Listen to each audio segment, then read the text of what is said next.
Hello Champagne Dreamers and welcome back to my channel. I'm your girl Miss J and I'm very excited to be here today for a new video, and I'm especially excited to welcome all of the people who are watching this video as part of Dakota OutRight's 2020 Virtual Pride celebration. Thanks to me and Miss Rona, we can't get together in person, and I know a lot of places have postponed or canceled their Pride events, but Dakota OutRight said, you know what, we've got these interwebs, let's use them. So we are doing a virtual Pride celebration, and I am very excited to come in today and do a look for you. So I'm going to be creating this monochromatic pink look, and I'm going to tell you a little bit more about that. If you're interested in watching it and seeing how I got this look, stick around. We're getting into it right now. Part of what I wanted to do with this video was think about the symbols of Pride. There's been a lot of discussion this year about Pride because we're in the middle of a pandemic, and also because of all of the conversations that have been happening recently with Black Lives Matter and about police brutality. And I think that a lot of times people forget where Pride celebrations come from. Probably seen that meme floating around that says the first Pride was a riot, and that is absolutely the truth. Pride comes from the Stonewall riots. From 1969 in Greenwich Village, New York, there were a group of queer people at the Stonewall Inn, a gay bar, which at that time it was illegal to serve liquor to homosexuals. And so a lot of these bars were run by the mafia, and they paid off the cops to not hassle the bar owners, but there was a lot of harassment and brutality towards the queer and trans patrons. And it was a lot of queer and trans people of color who really started a lot of this rebellion. Now, before Stonewall, there were some gay rights organizations that were around. There were organizations like the Mattachine Society and the Daughters of Bilitis. And what's interesting is that Stonewall is really a point where the gay rights movement and the way people talked about gay and lesbian people specifically really started to change, because with the Mattachine Society, their typical sort of argument was that gay people were sick. They couldn't help the way that they were, this was a burden, and that society should be nice to them. They had very polite, very well-organized protests. Women were told that they had to wear skirts or not come at all. Men had to be very clean-shaven. They had to show up in shirt and tie, and they would have very polite, peaceful protests, and they would try to convince society that they should be pitied because of their affliction. And once the Stonewall riots happened in 1969, the conversation around being gay or lesbian really changed. People started saying, I'm not sick, I'm not afflicted.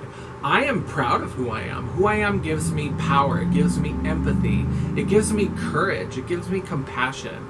And so the Stonewall riots really are a major turning point for all queer and trans people in this country. And I think a lot of times it gets overlooked how important trans people of color were in those initial riots and in the conversations that followed. I decided to do pink because another important symbol from queer history actually comes from the Holocaust. I know, it's Pride, we're supposed to be celebrating, so way to poop at the party and bring up the Holocaust. But a lot of people don't know that during the Holocaust, it wasn't just Jews that were imprisoned in the concentration camps. There were other kinds of prisoners as well.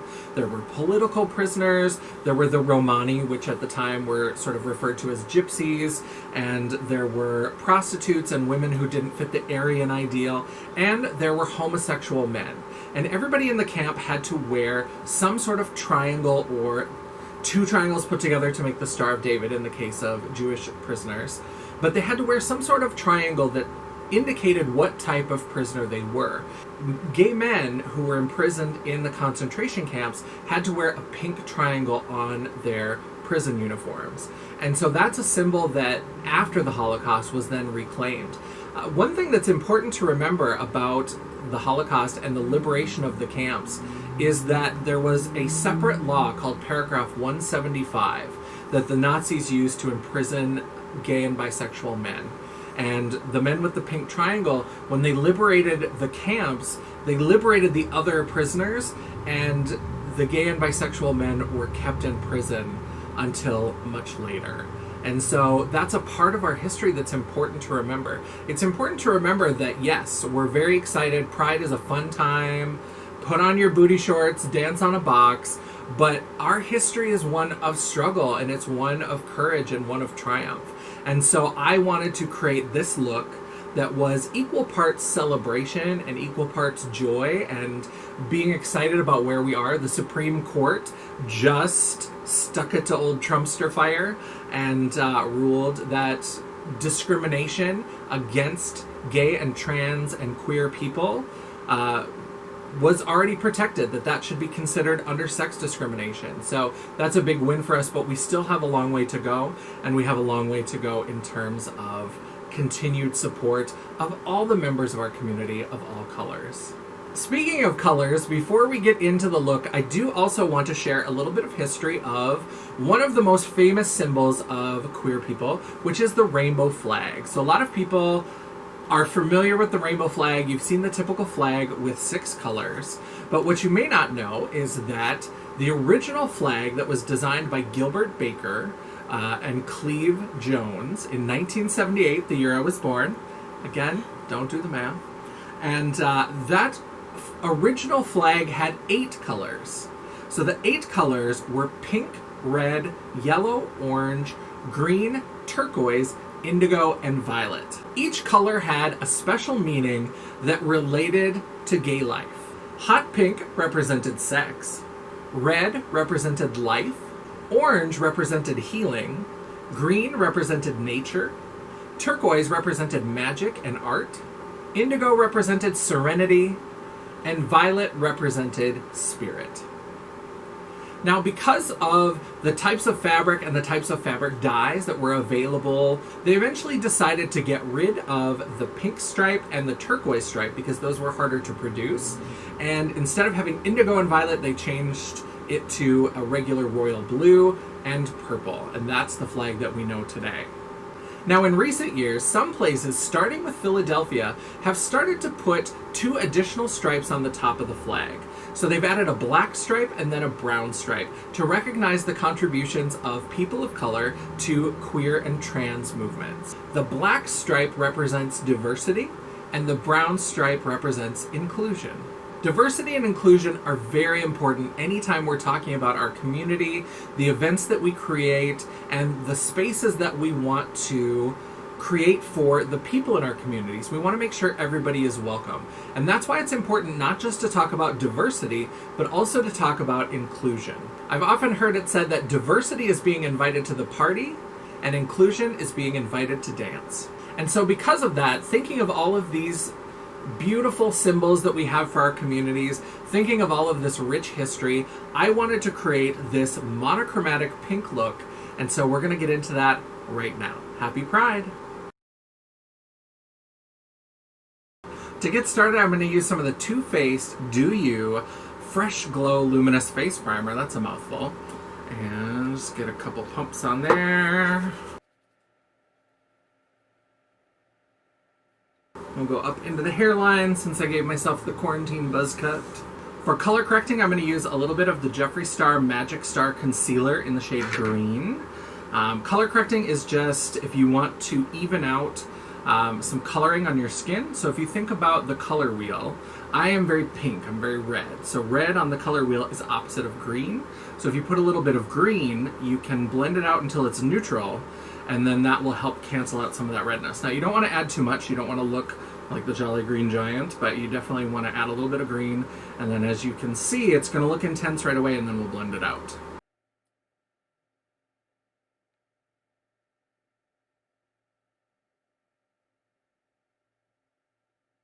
So I just kind of go to those places where I feel like I have a little bit of redness, and then I'll grab a sponge, and we'll just kind of...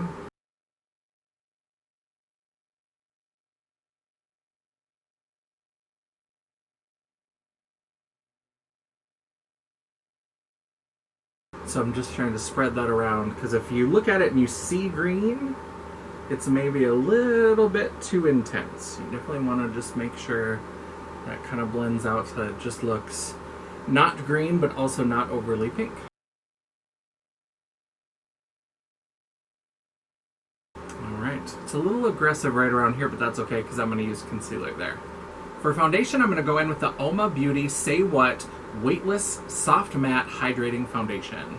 And this is in the shade Fair Lady T3C.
So that's one layer of the foundation.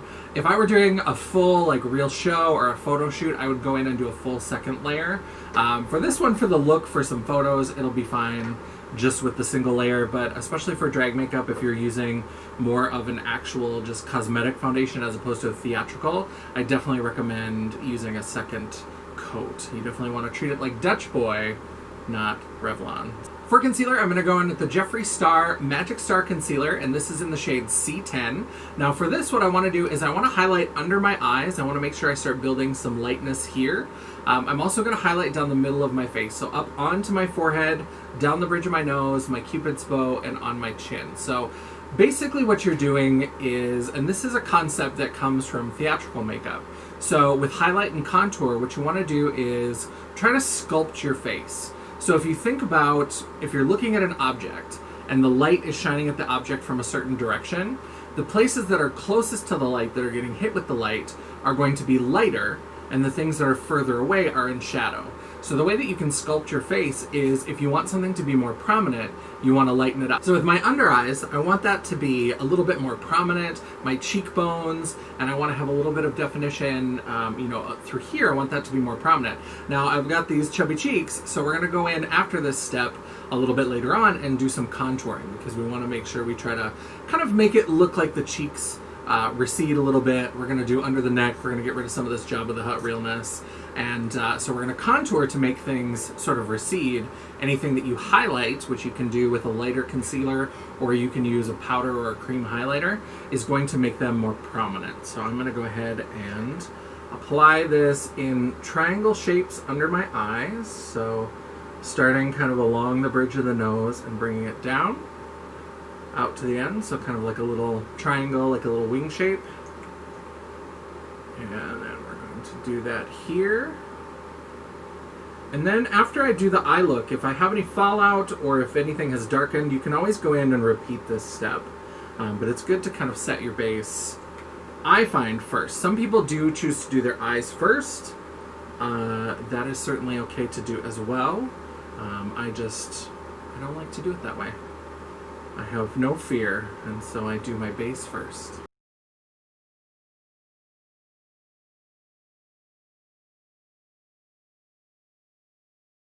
So then up onto the forehead, we want a little bit of, I guess, starburst pattern almost, and then we're going to go ahead and knock that over. And then we're going to go in and just take the sponge, and I'm going to take an area of the sponge I haven't used yet, and I'm just going to start blending that out.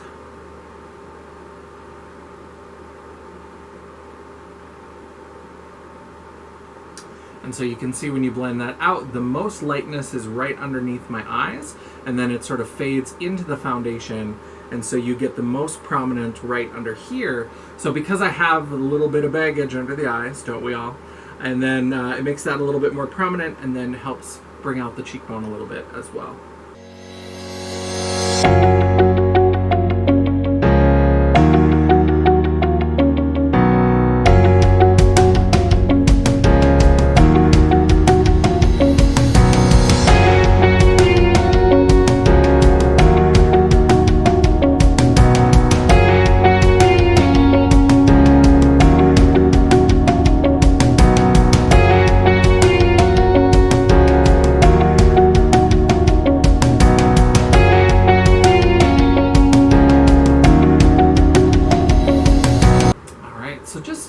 It's a little bit subtle. We want to blend it out so that it's not so clearly obvious, and we're going to go in and we're going to do a little bit more highlighting later on in a later step, but here's just kind of setting our base before we get into the eye look.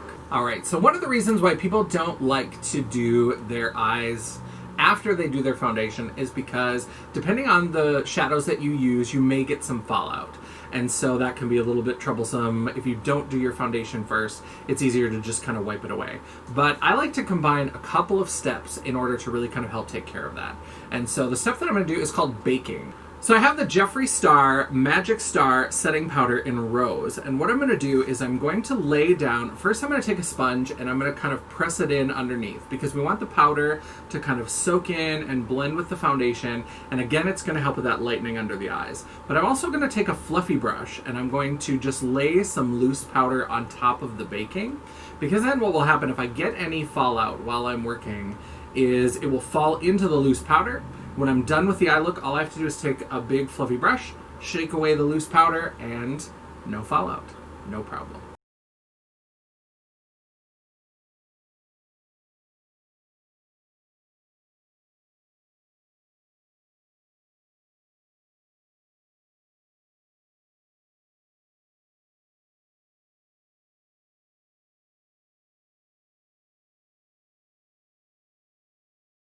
All right, so for the baking, I just put that underneath my eyes, and I used a dry sponge for this. You can use it with a wet or a dry sponge.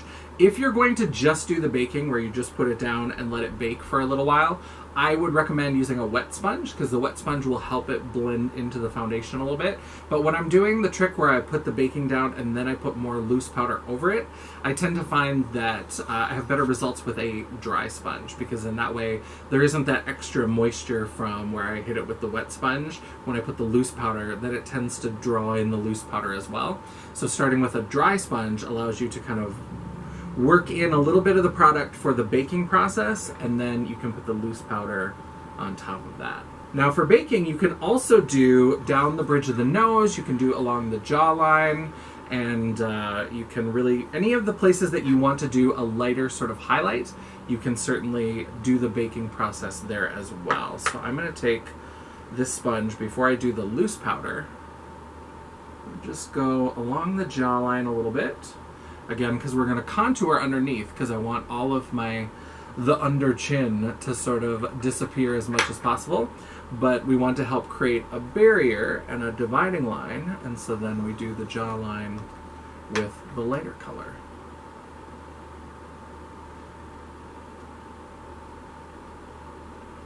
Alright, and then baking just means you let that sit, let it soak into the foundation, and then you'll eventually wipe away the excess. So now that I have put down the baking, I'm going to take this fluffy brush from Juvia's Place, and I'm going to dip it directly into the powder, and so that I have a lot on my brush, and I'm going to just then lightly tap that on, so you can see I have a whole lot of powder. It looks ridiculous, and of course I'm getting my shirt all powdery, but that's going to be what protects my makeup look from any fallout.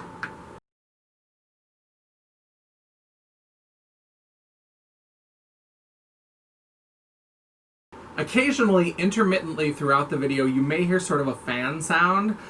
It's because there's a fan. It's summertime. I know we're all stuck inside, but it is hot outside, and it's hot in here. And I'm trying not to die. So if you hear that sound, I'm sorry about it. But not sorry, because I'm trying not to die. So next step, I'm applying eye primer. This is the eye primer from Anastasia Beverly Hills. And I've already done one eye here. You can see I don't have eyebrows. I shave them off because I am committed to the cause. But if you wanted to cover up your eyebrows, it's pretty simple. It takes a little bit of practice, but you just take a glue stick and you start kind of at the inner part of your brow and work upwards. And so usually put a little bit of glue in, working upwards, and then go against the grain of the hair and go the other way, and then go back up again. So then that way you get the hair all the way coated. And once you've got a coat on, take a spoolie brush, which a spoolie brush is one of these little brushes that looks like a mascara wand, and you can just kind of brush it up to lay the hairs flat against your forehead. Let it dry for a little bit, and then go over it with some setting powder. And then you can go ahead and repeat the process. So once you put the setting powder down, everything is fully dried out. If you don't let it dry for a little bit, it can get pretty chunky. So you want to make sure that you're letting the glue dry in between layers. But if you go ahead and put some glue down, spoolie, a little bit of setting powder, and then a little bit more glue, spoolie, a little bit more setting powder, until it's a nice consistency that you like. And then once you've put that final layer of the setting powder on, then you can go ahead and do your foundation over that. So if you are going to blank out your brows, you'll want to do that before you get to this step. But since I don't have brows, I'm just going right in with the eye primer. And so I'm just painting this above where my natural eyebrow would be, and I'm just sort of defining the area where I'm going to put the shadow and creating an arch that I'm eventually going to use when I'm drawing my eyebrows on. Now, here's the trick, is trying to get this side to match this side. Remember that eyes are sisters, not twins.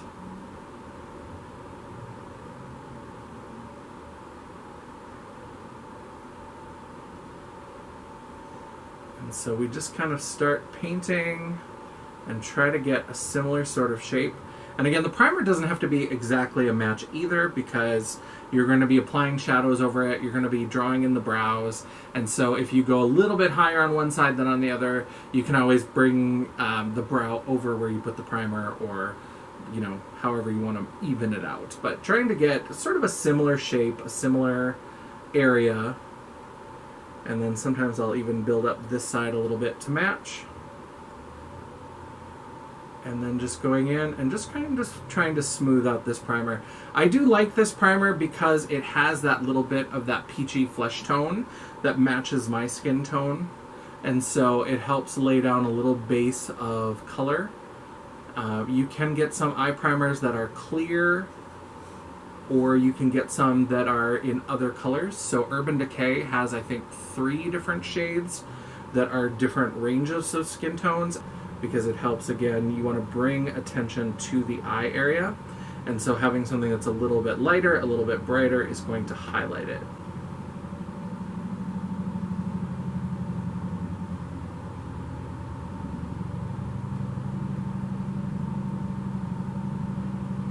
There, and I like to have a little arch. I like to do that 90s arched eyebrow.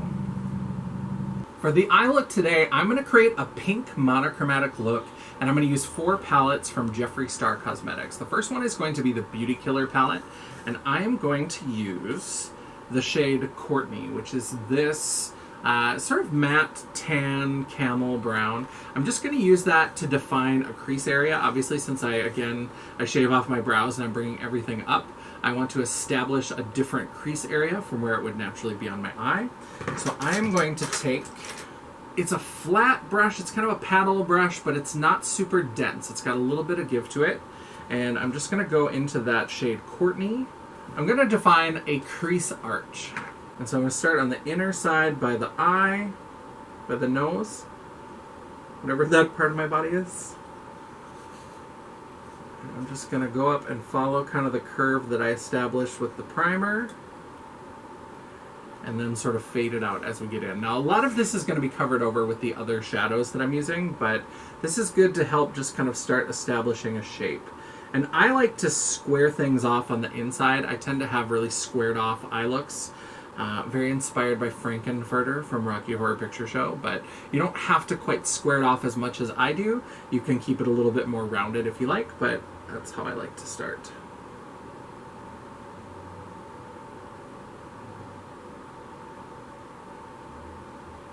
And so there you can see that starts to build in a little bit of depth, and then we can build the pink shades around that.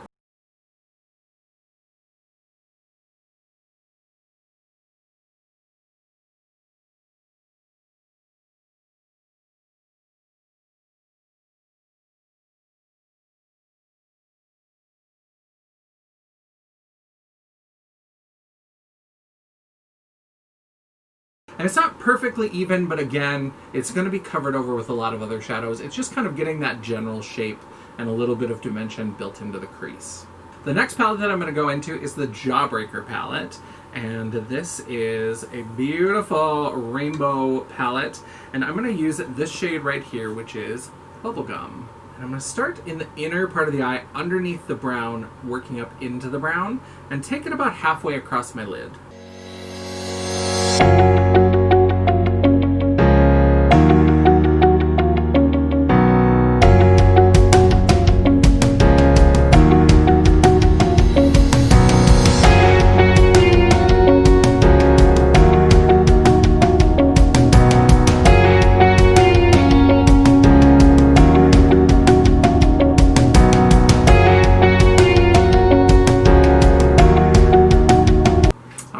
See, I do have a little bit of fallout underneath here. That's why we do the little trick with the loose powder.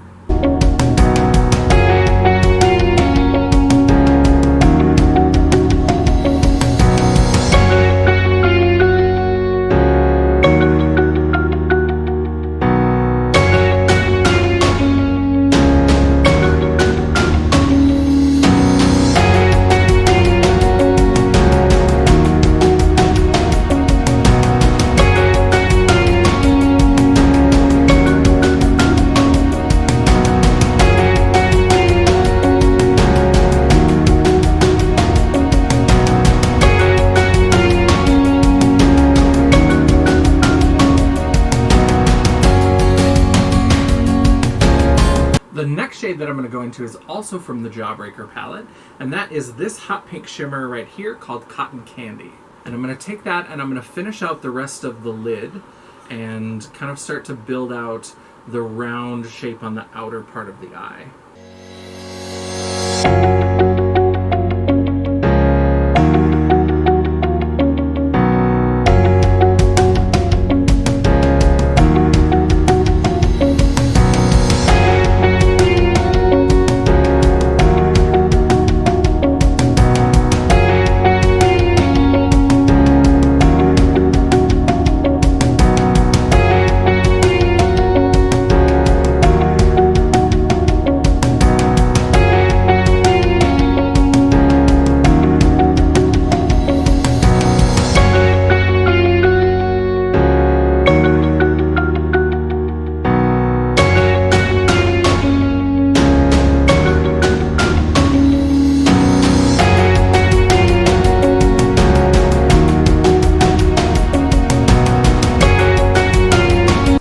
See, we've got a transition from the matte into the shimmer, and we've got our basic shape established, but these two shades are pretty much the same color. It's just one is matte and one is shimmer.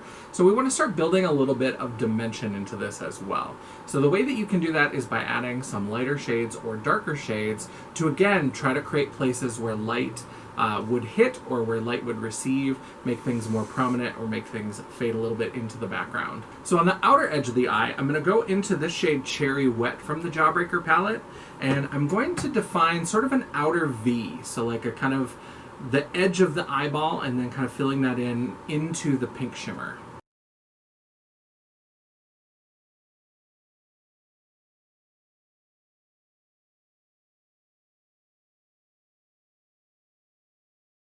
And you can see how even just adding a little bit of that shadow starts to bring in some darkness, and it starts to create a little bit of dimension. There's a little bit of play of the light, so it's not just a flat piece. Back in the day when I was first getting started with drag, We used to call it garage doors when somebody would paint a color from their lash line to their eyebrows. You would do one color and you just did like blue, and we used to call it garage doors, and that was not a favorable term.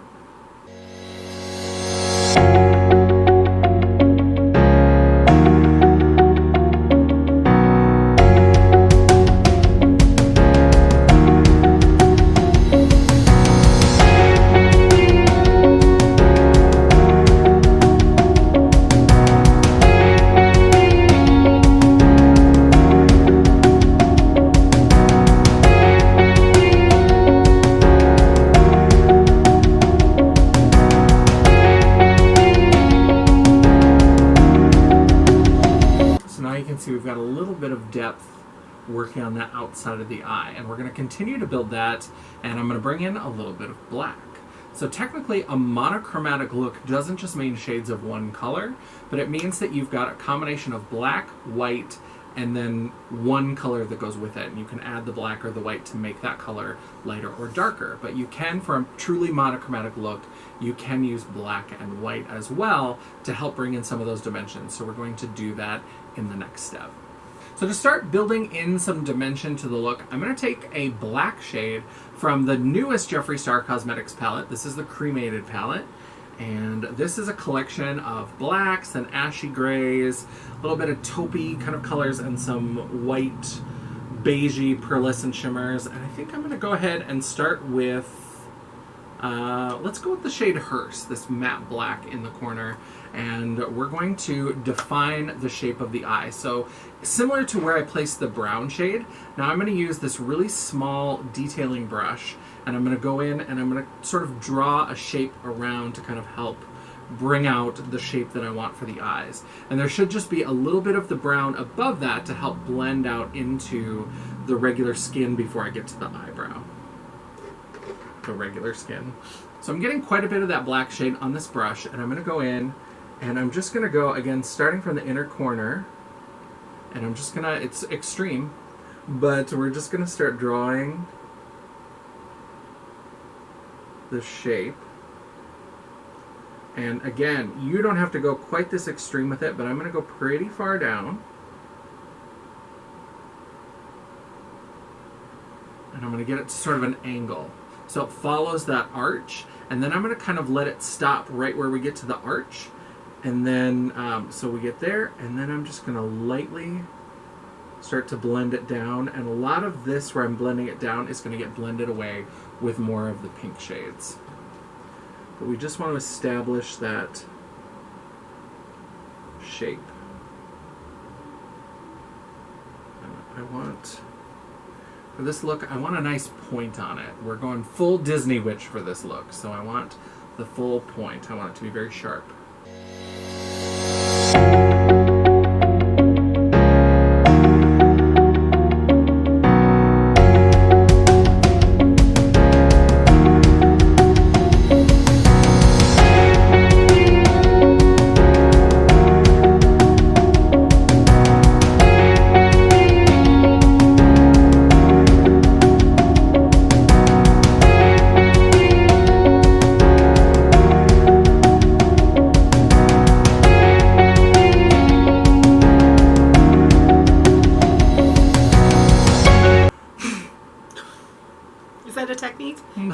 Technique to blow away some powder.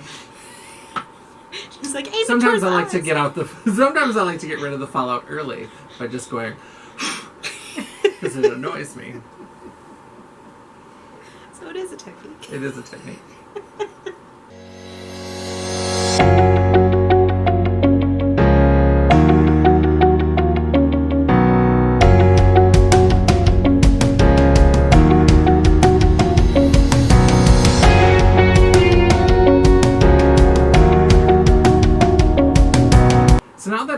Defined generally where I want the black to be, I'm going to go back into the Cherry Wet shade, and I'm going to blend that up into the black to kind of soften that, that blend.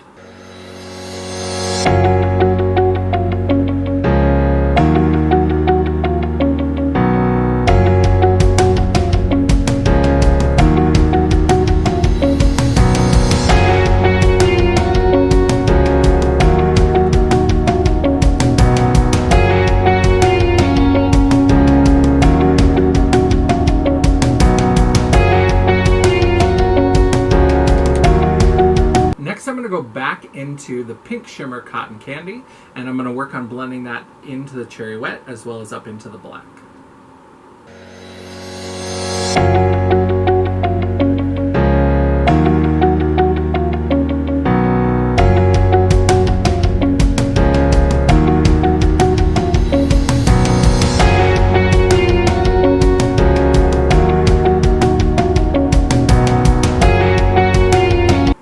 There's no real science, you just kind of blend until you get a nice smooth gradient that you like among all those colors. And so I'll kind of go back and forth among the three and just kind of do a little more, move it a little bit this way, move it a little bit that way, just until you feel like you've got a nice blend of those colors together, so that you want the edge, like I like this edge where the brown is, and so I don't want to soften that necessarily, but here, this is where I want a little bit more of the colors to kind of blend and play together.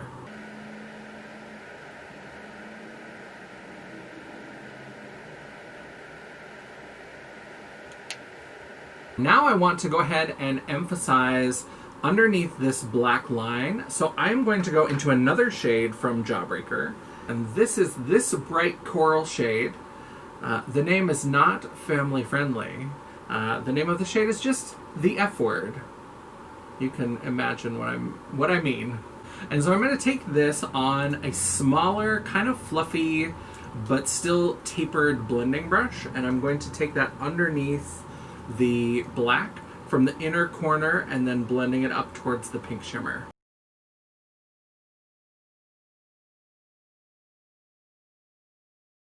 And that's going to help soften that black line on the bottom side while keeping it sharp next to the brown shade.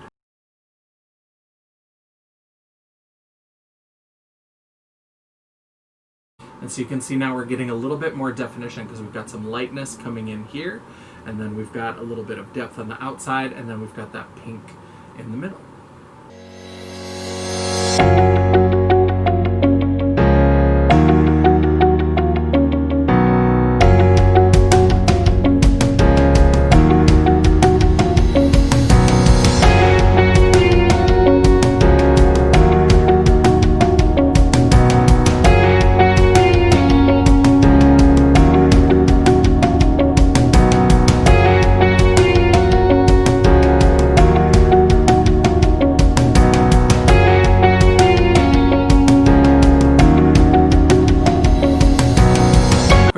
I want to bring a little bit of brightness into the inner corner, and so I'm going to do that using two shades. I'm going to start in the Beauty Killer palette, and I'm going to use this shade right here called Princess, which is a pinky lavender shimmer, and I'm going to take that on a small detail brush. And to foil this shadow, I'm going to go ahead and spray it with a little bit of setting spray. And so this will help you get a little bit, with shimmers, it helps you get kind of a smoother application. If it's got any metallic-y sort of shimmer, glimmer in it, it'll help sometimes make it a little bit more foiled in appearance.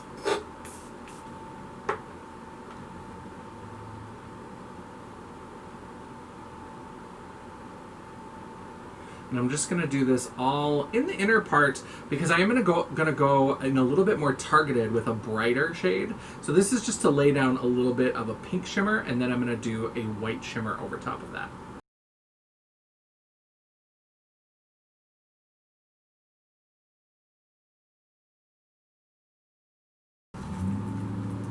So you can see I did kind of that whole little inner part.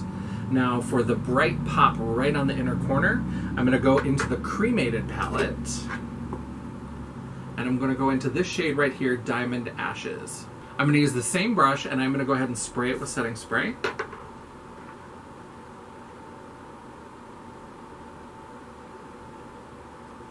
There we go. So you get that really bright pop right at the inner corner, and then it fades into that pink and then into the rest of the look.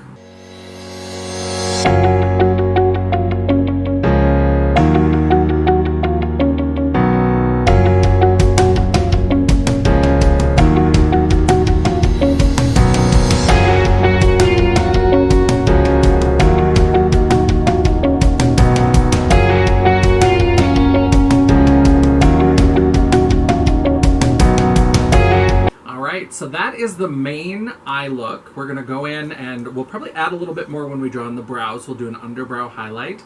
And once I wipe away the bake and the extra fallout, I'm going to go ahead and do a shade on the lower lash line as well. But first, I'm going to wipe away the bake that I've had on my face, and then we'll come back and finish out the eye look. So now we're going to finish off the lower lash line. Remember that matte pink shade bubblegum that we started the entire eye look with? I'm going to go back into that with this little pencil brush. And I'm going to go into that, and I'm going to connect the light shade here over, and I'm going to do all the way across the lower lash line. And then I'm going to take a little bit more of Cherry Wet, and I'm just going to blend that in just so that we have a seamless transition of color from the inner eye to the outer eye.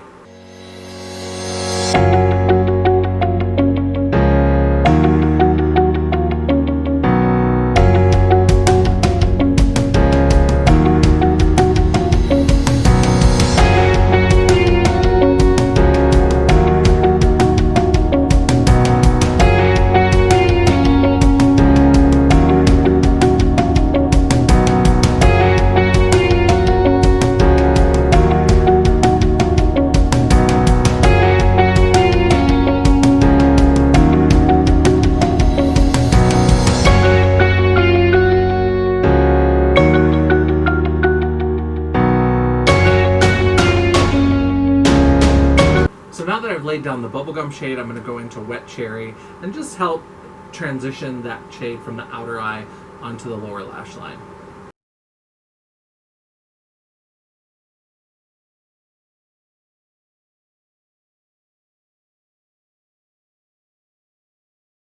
And this is cute, but there's no such thing as too much pink. So to help punch up that pink in the middle, I'm actually going to go into the pink shimmer shade, Cotton Candy, and I'm going to use the setting spray to foil it, and I'm going to go over where I went with the bubblegum shade.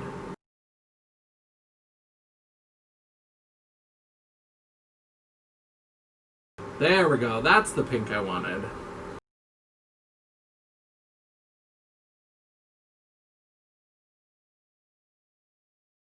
And to finish this off, because there is no such thing as too much sparkle, I did promise you 4 Jeffree Star palettes, and we are going to go into the last one.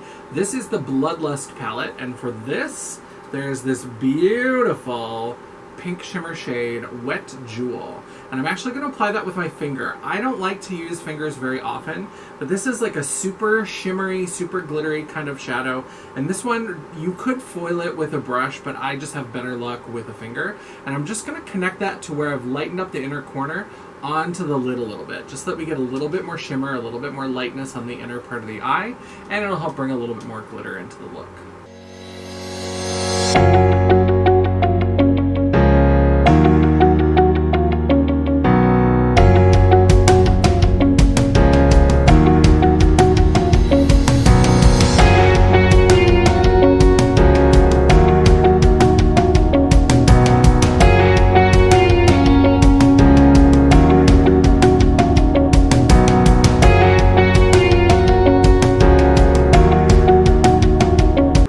That's the finished eyeshadow look. For brows with this look, because I'm doing a monochromatic look, I'm going to go ahead and draw on the brows, but instead of using a brown pencil like I normally would, I'm going to go ahead and use a pink pencil, and then we're going to go over this with some shadows. So this is the Urban Decay 24/7 liner glide on eye pencil in the shade Amped, and I'm going to use this to draw out the shape of the brow, and then we'll go ahead and color it in with more of the same shadows that we used on the eye look.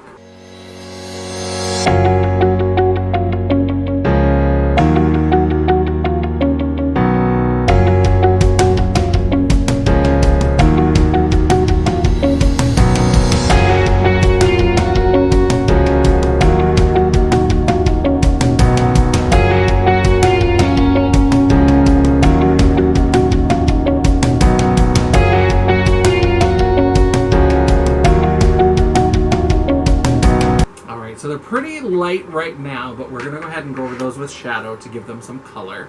So this is a flat, long paddle brush, and what I'm going to do is I'm actually going to use, from the Beauty Killer palette, I'm going to use this shade right here. This is Star Power, this sort of electric pink.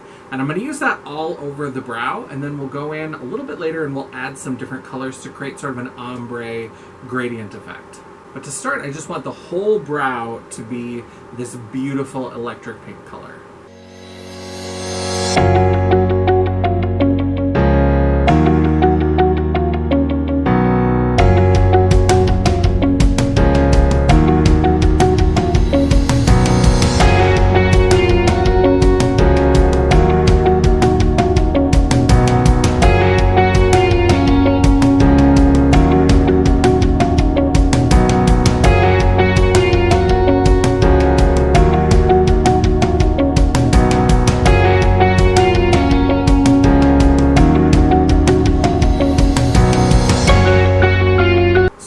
The base shade. Now I'm going to go ahead and go into Bubblegum from the Jawbreaker palette, and I'm going to color in just the front part of the brow and blend that into Star Power.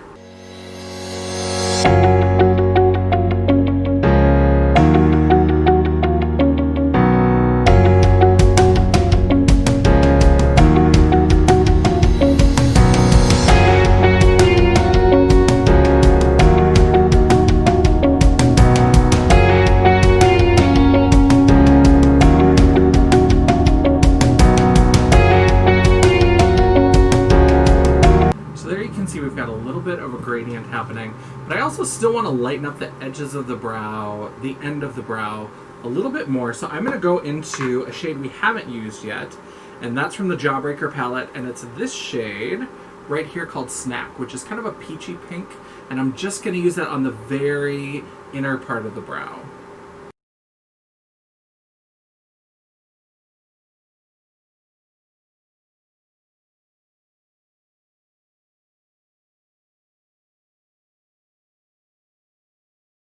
And the last thing we're going to do is darken the end of the brow with the shade Cherry Wet.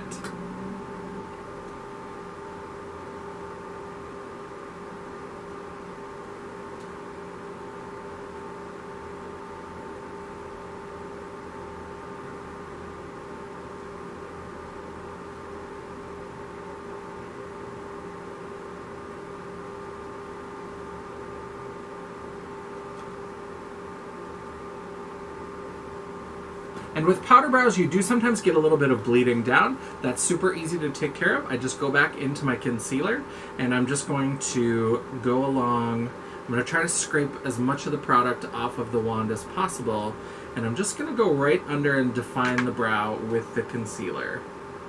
Right in through here. If you're nervous about doing that with the concealer wand, you can also get a small detail or a pencil brush and just paint the concealer on that way.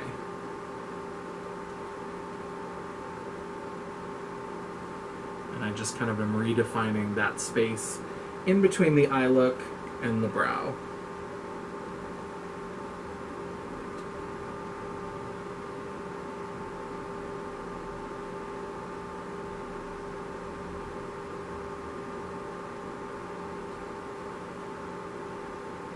There we go. And now we have a very dramatic pink monochromatic eye look. So now I'm just going to finish up the eye look by adding some mascara and false lashes, and I'll be right back. So this is the finished eye look with lashes. For the lashes, I used the Glamlight Burger lashes in the style Cheeseburger. So sometimes as you're doing your makeup, you may feel like you look a little bit busted, you look a little bit ratchet. Don't worry. And trust me, I've looked busted and ratchet many, many times, but you would be surprised how much work these lashes can do. When you pop on a set of false lashes, it can really help pull together a look. So sometimes it looks a little bit crazy until you get those finishing touches put on, a little bit of liner, some lashes, some mascara, and then it all comes together. So now we're going to go in and contour the face, and to do that I've got two shades of the Oma Beauty Double Take Sculpt and Strobe Stick. I've got the lightest and the second lightest. The lightest is White Pearl, the second lightest is Fair Lady, and I'm going to go in and I'm going to use the Fair Lady underneath my chin and along my neck, and I'm going to use the lightest shade, White Pearl, on my cheeks and along my hairline. I want to keep it light on the face because since I've got a darker, more dramatic eye look and we're going to have a bright pink lip, I'm going to keep the blush and the contour and this area a little bit lighter, a little brighter, and so I don't want it to be too heavy. So I want the darker shade on the neck because we got some we got some work to do down here, but up here we want to keep it a little lighter, a little brighter. So I'm just going to take this contour shade, and I'm going to suck in my cheeks like a goldfish. And then, where the cheek kind of hollows out a little bit, that's where I want to paint some of this, and then I'm going to blend it into the cheek and up a little bit.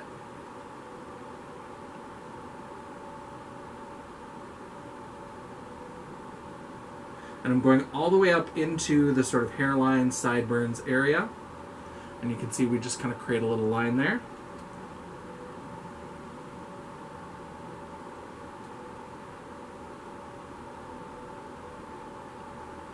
If you did the baking earlier, you can use that as kind of a border of where to keep your contour above that line, because that'll help create the contour of the face as well. And then we want to go up into the hairline area. So up into the temples, around the top of the forehead, and framing that in. Now this is really light, this is not very impactful, but it's going to blend out and it's just going to give us a little start for any contouring that we do. Again, I want this to be a little bit subtle. So I'm going to go ahead and take my my beauty sponge, and I'm going to just bounce that on the upper edge so that we can start to blend it up into where the blush is going to go. And then up here we want to blend it into the hairline.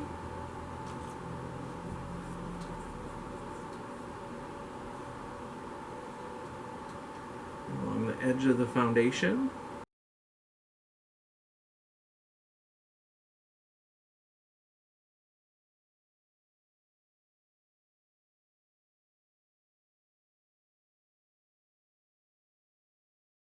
And you can see how it just kind of helps sculpt the look of the cheeks. So my cheeks are still as chubby as they were when I started, but now you get that shadow to make it look like they actually recede a little bit. And now I'm going to take the darker shade. Oh, that's the highlight shade. Let's not do that. This is the contour shade, and I'm going to go ahead and do that underneath my chin. I usually draw the line. I realize it's very intense, and then I kind of drag down a little bit.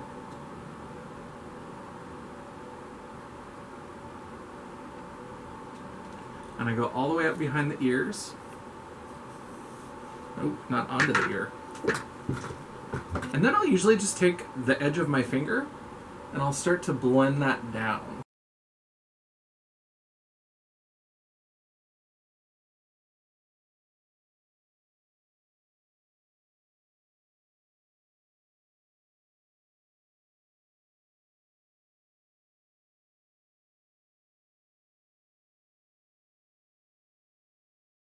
And we're not done blending, but you can see now how already it gives the illusion of my neck sort of receding in, so it's not as full as it was before.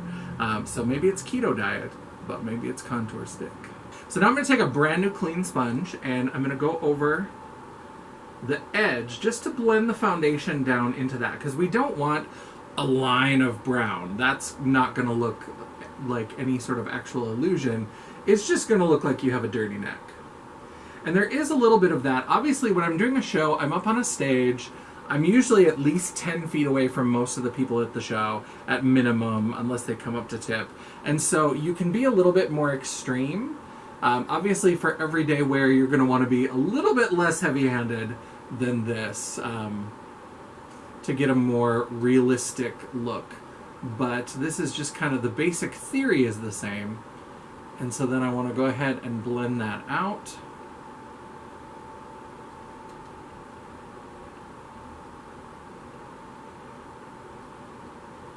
And because I'm going to wear this t-shirt for the final photos, I'm going to blend it right under where the collar is so that it takes that shadow all the way down. And if it's still a little bit too dark for you, what you can do is take maybe a half a pump of your foundation and go back in with your original sponge, or take a new sponge and put a little bit more. I'm a full coverage queen, so we'll put a little bit there on the sponge And then we will go ahead and just, again, go over that jawline where you did the bake. And it lightens that up and it helps blend out. And then blend it up to the contour. And you can see how you get that play of the colors.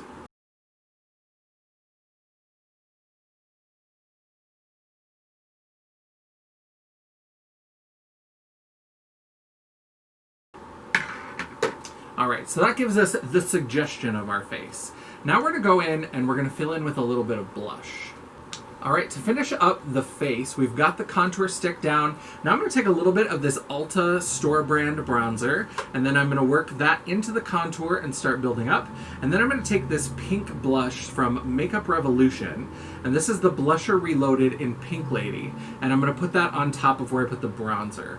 So I like to build my cheeks where I have the contour into a bronzer, into maybe more of a flesh tony, even sometimes taupey kind of blush, and then a pink blush, or a red blush, or orange blush, or peach blush, whatever kind of look you're going for.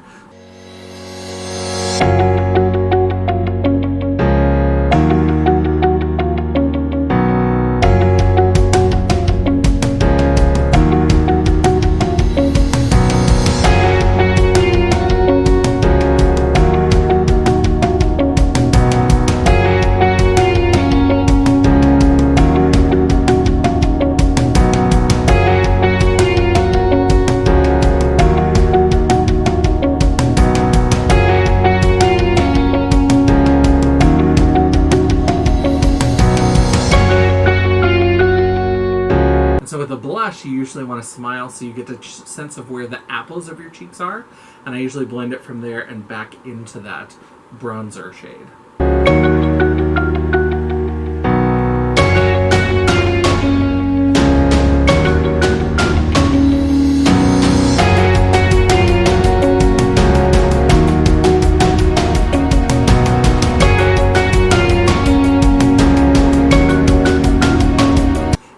Got a matte blush. I'm also going to do a little bit, not too much, but a little bit of almost like a blush draping technique, where I'm going to do a little bit of the pink blush into the contour. So I'm going to take it from the apples of the cheek and up, and even a little bit around.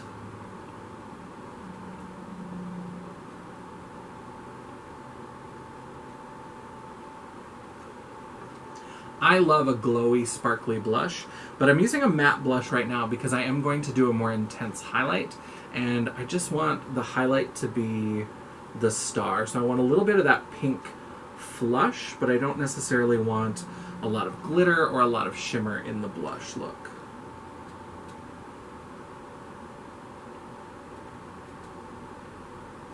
And I'm also going to do a little sunburnt nose effect where I do just a little bit of that pink blush just lightly across the bridge of the nose.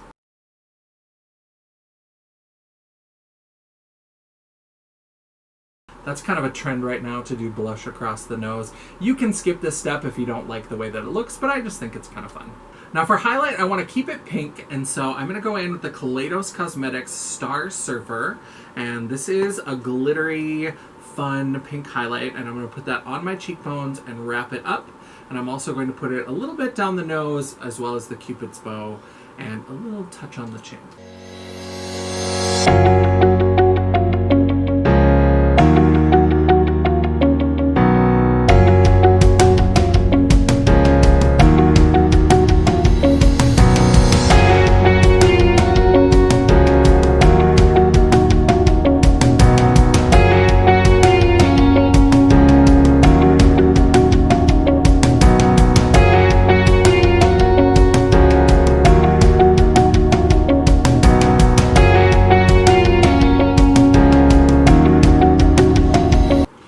Cupid's bow, I like to make sure that the lines are very prominent, so I pooch out my lips a little bit and then I go over them with the highlighter, just so that you get a little highlight around the lips to kind of emphasize the shape of that area.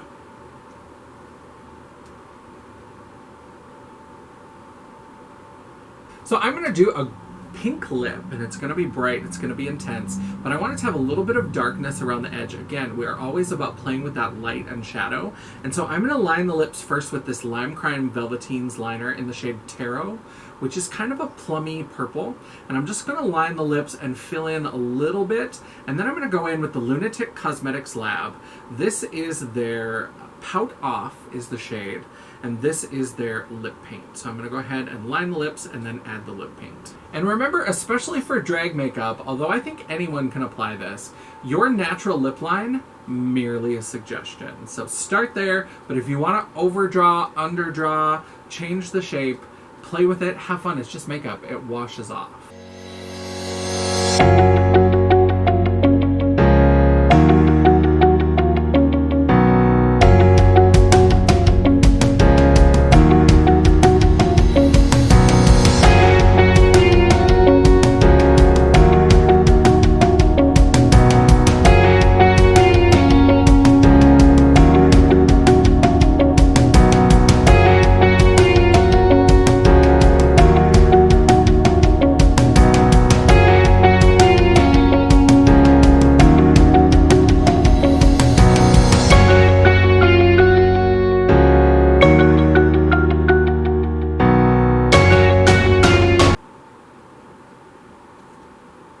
Is it raining? I think so.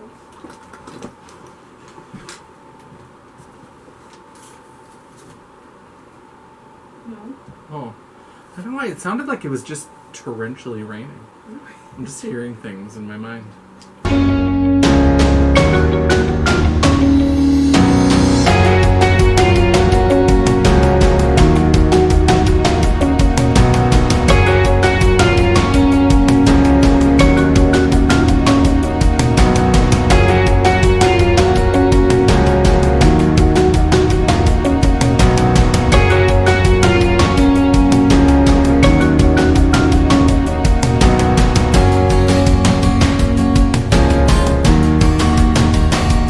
Now that I've got the lip paint on, I'm just going to go in with the liner and just make sure that I've got the color all the way around.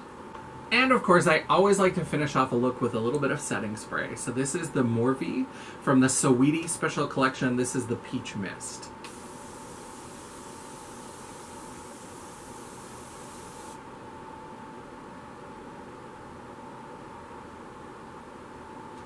So this is the finished look. What do you think? Do you like? Do you love? Is it Pride? I hope you enjoyed it. I certainly enjoyed putting this together. I love playing with makeup and I love Pride, and even though we're not able to get together in person this year, at least we can still do this virtual Pride. So thank you very much to Dakota OutRight for allowing me to be a part of your virtual Pride, and hopefully we'll have news about when we can all get together and see each other in person in very sexy, socially distanced ways. That is the video. Thank you so much for watching. If you enjoyed it, please give me a thumbs up on the way out. I really appreciate it. If you'd like, you can subscribe, and don't forget to hit the bell icon so that you can be notified of all future posts. If you would like to chat, banter, or commiserate between uploads, you can find all of my social media linked down in the description box, and don't forget to visit my website, The World of Champagne, at janessaj.com. Thanks so much for watching, and until I see you again, bye.